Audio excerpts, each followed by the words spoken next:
તો વ્રજ વિહાર. કાલે આપણે સુંદર શિલાની બેઠકનું વર્ણન કર્યું.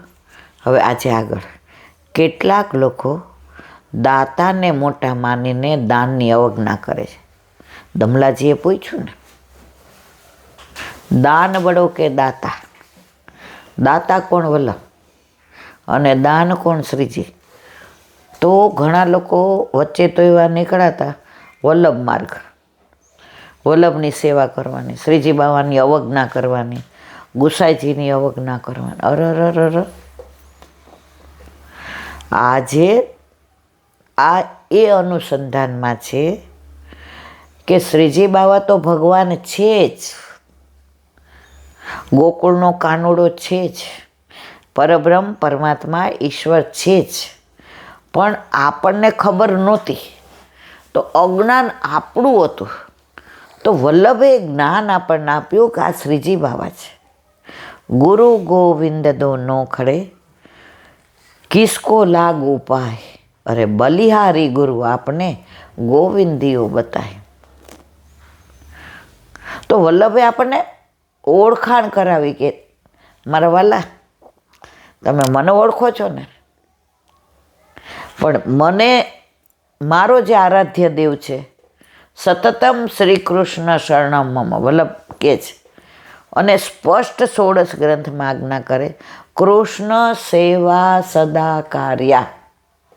ક્યાંય વલ્લભ સેવા સદા કાર્ય લખ્યું? વલ્લભે દરેક જગ્યાએ 16 ગ્રંથમાં ઇતિ મેમતી, આ મારું માનવું છે. ઇફ યુ તમે માનો તો તમારી ઈચ્છા, ન માનો તો મારો આગ્રહ નથી. પણ આવા ખોટા ખોટા તોફા ન કરો. એ નવનીત પ્રિય શાસ્ત્રીના વખતની આ વાત છે, લગભગ 60 વર્ષ પહેલાંની.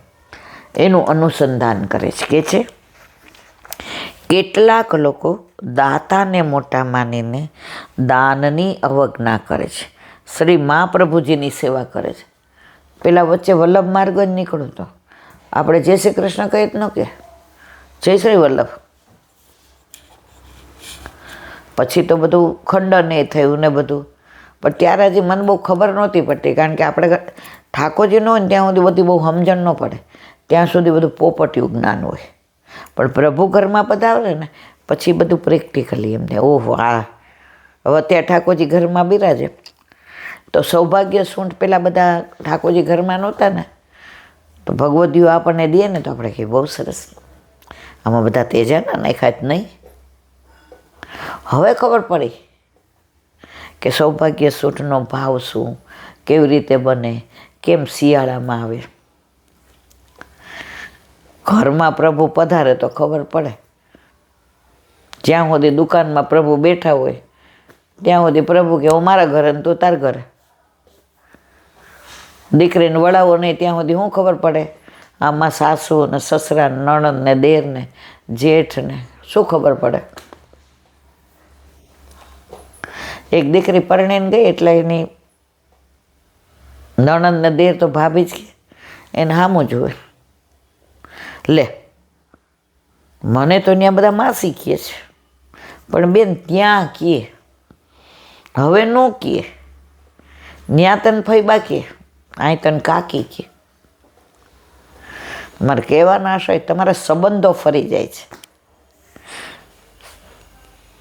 શ્રી મહાપ્રભુજીની સેવા કરે છે, શ્રીનાથજીની અવજ્ઞા કરે. જુઓ તો ખરા, ગુસાઈજી વગેરેને પણ નથી માનતા. તે સૌએ વિચારવા જેવું છે.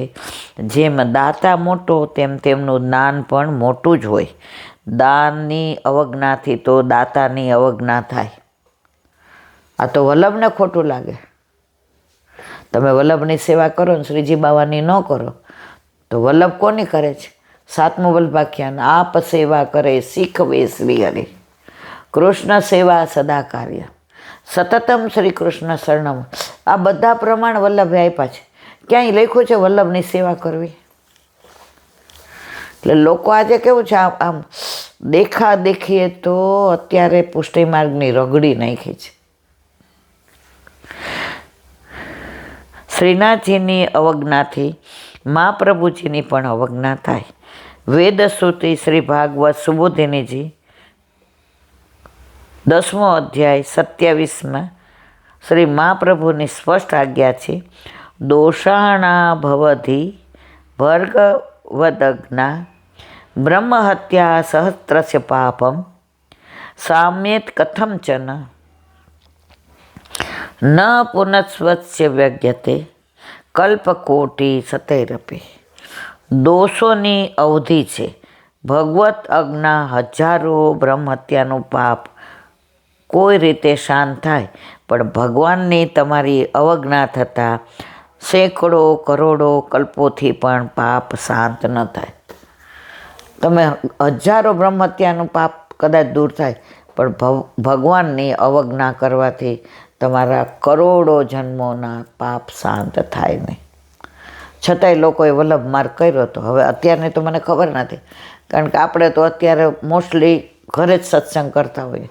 જો બધા બહુ આગ્રહ કરે કે તમે અમારા ઘરે આવો, આમ તેમ, પણ મારા વાલા, હા ઠીક છે, મહિનામાં 2-4 વાર જઈએ ખરા, કોઈના ઘરે પાટોત્સવ હોય કે કોઈ, કારણ કે લેના દેના બંધ હે ને ફિર ભી આનંદ હે. પણ હવે 12 ગામ જઈએ થાકી જઈએ છે. ઘણા એના ફોન આવે, એલાબેન બધી વ્યવસ્થા કરીએ, મારે વહેલા બધી કરો, પણ હવે થાક બહુ લાગે છે. તો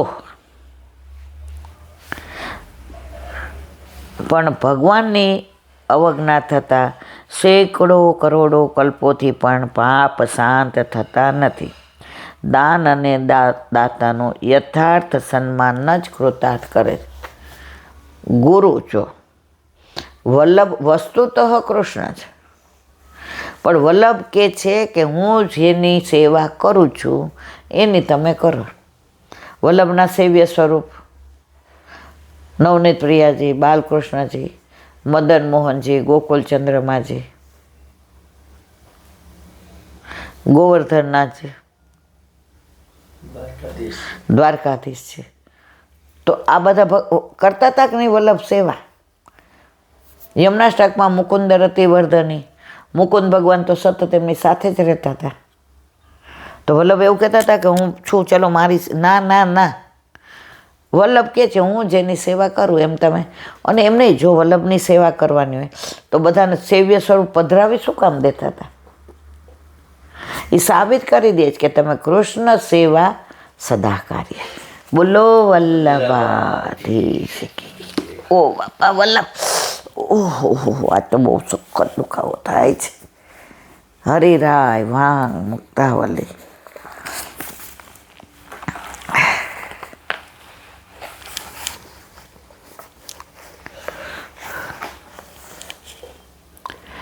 ન લોક વેદ સાપેક્ષમ સર્વથા યત્ર વર્તતે સાપેક્ષતા સ્વામી સુખે પુષ્ટિમાર્ગ સ કથ્યતે. ગુજરાતી. જે માર્ગમાં સ્વામીનું સુખ ઈચ્છનારા ભક્તોને સ્મૃતિ કે વેદ કર્મકાંડની અપેક્ષા રહેતી નથી. જુઓ, જે સેવા કરતા હોય ને સ્વામીનું સુખ વિચારતા હોય એને વેદ કે કર્મકાંડની અપેક્ષા રહેતી નથી.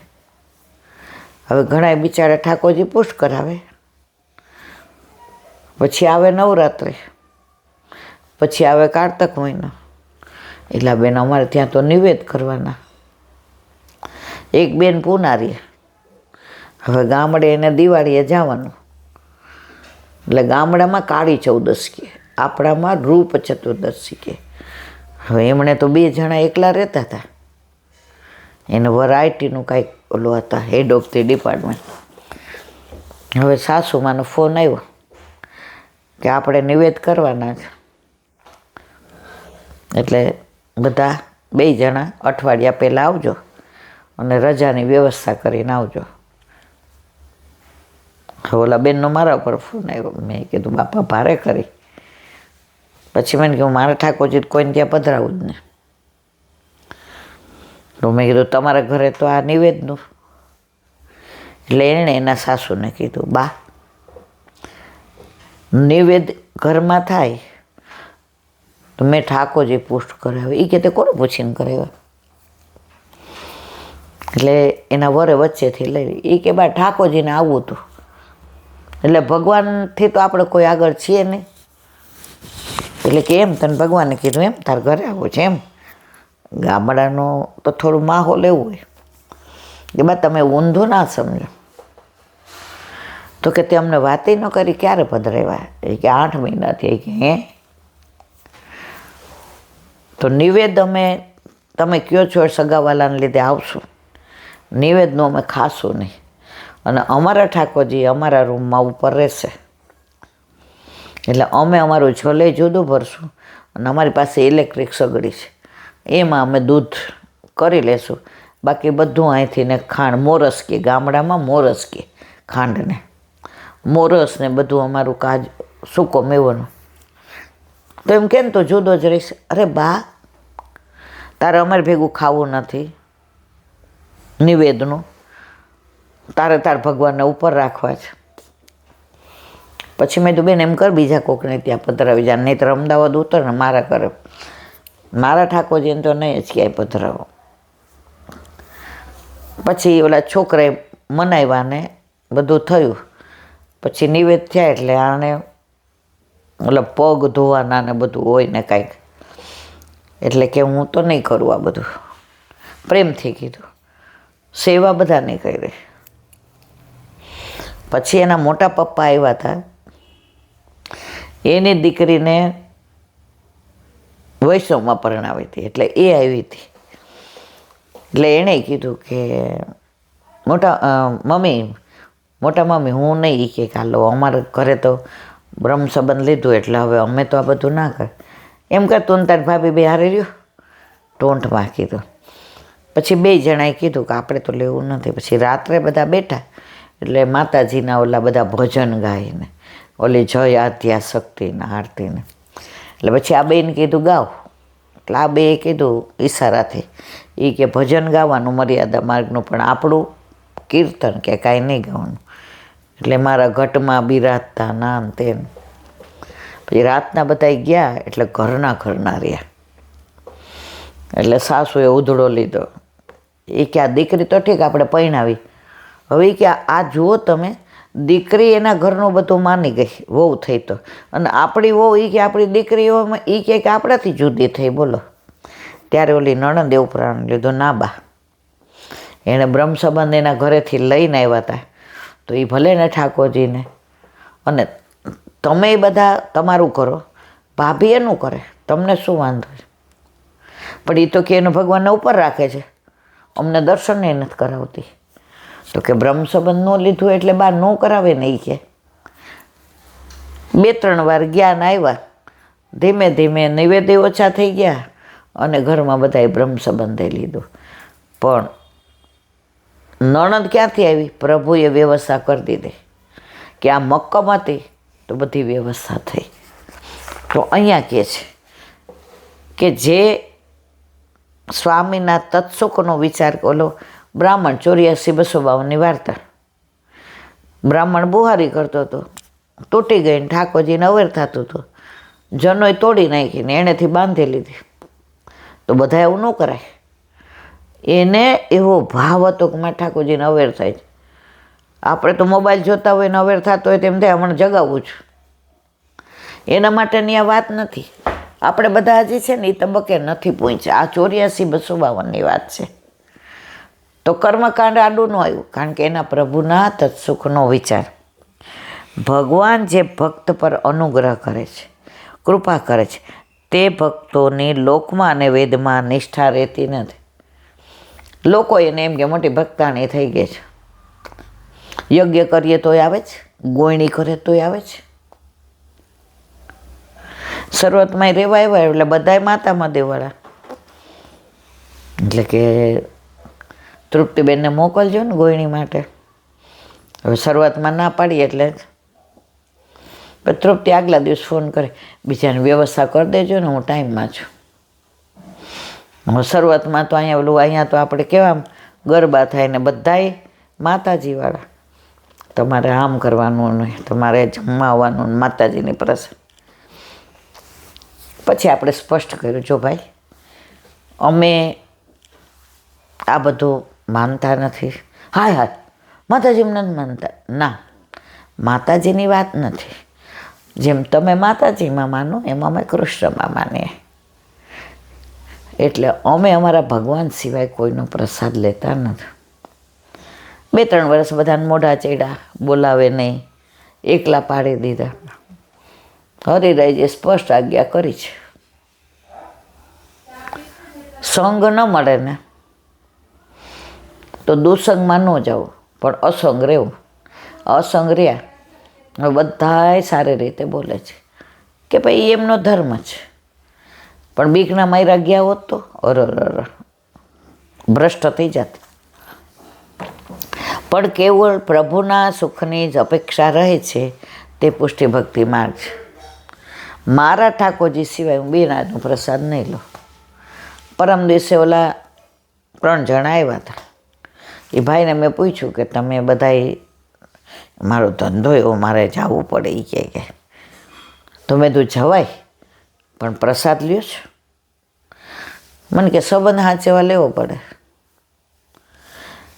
મેં તો તમારા વાઈફની ભેગા જમતા હો ને પછી તમે તમારા ભાઈબંધ એમ કે લે ને મારા વાઈફ ભેગો ખાઈ લે, બે હા હા ખવાય. તો મેં તો મારા વહેલા જવાય ખરું બધે, પણ પ્રસાદ તો ના લેવાય ને. એલાનથી હવે ધ્યાન રાખીશ. ભલે ધીમે ધીમે ધીમે ફેર પડે છે, પડે તો જેના ઘરમાં સેવા બિરાજતી હોય, જે પોતાના સ્વામીના તત્સુખનો વિચાર કરતો હોય, એણે વેદની, મર્યાદાની કે કર્મકાંડની ચિંતા કરવાની જરૂર નથી. બોલો વલ્લભા દયારામભાઈના ચંદ્રાવલા.